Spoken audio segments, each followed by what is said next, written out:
আজি ভিডিঅ'টো বনাইছোঁ এটা বস্তুৰ কাৰণে এইটো আদিবাসী অইল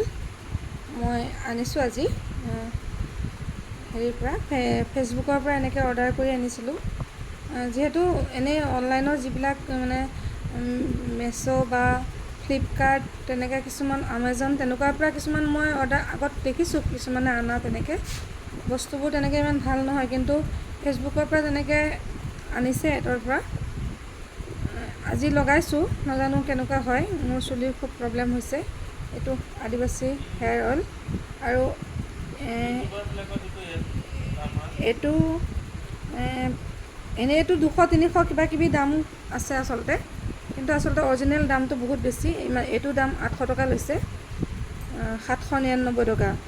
আৰু চাৰ্জ লৈ 800 টকা এটা লৈছে নাজানো বাকীখিনি লগাইছোঁ চুলিত মানে ছালত লগাই দিব লাগে সপ্তাহত 5 দিন প্ৰায় একেৰাহে লগাব লাগে তাৰপিছত সপ্তাহত 2 দিন বা 3 দিন তেনেকৈ লগাব লাগে ৰাতিপুৱা ধুই দিব লাগে ৰাতি লগাই এতিয়া এয়া লগাইছোঁ ৰিজাল্টটো কি হয় গম নাপাওঁ কিন্তু এটা কথাৰ কাৰণে কৈছোঁ যে আপোনালোকে যদি অৰ্ডাৰ কৰে তেনেকৈ আমাৰ যিসকল ভাল ভাল ইউটিউবাৰ বা ফিল্ম এক্টৰ্ছ তেওঁলোকে কিছুমান এড দিয়ে তেওঁলোকৰ পৰা তেনেকৈ ফেচবুকৰ পৰা এড তাৰ পৰা আপোনালোকে ল'ব পাৰিব চাৰ্চ কৰি কিন্তু তেনেকৈ আমাজন ফ্লিপকাৰ্ট তেনেকৈ কিছুমানৰ পৰা বহুতেই অনা হৈছে কিন্তু ডুপ্লিকেট আহিছে গতিকে সেইটো কাৰণে মই ভিডিঅ'টো বনালোঁ যাতে আপোনালোকে এইটো আদিবাসী হেয়াৰ অইলটো ল'লে তেনেকৈ ল'ব আৰু ৰিজাল্টটো মই এতিয়ালৈকে যিহেতু এইমাত্ৰ এতিয়া লগাই আছে মামীয়ে ৰিজাল্টটো চাওঁ কেনেকৈ কি হয় যদি ভাল হয় আপোনালোকক জনাম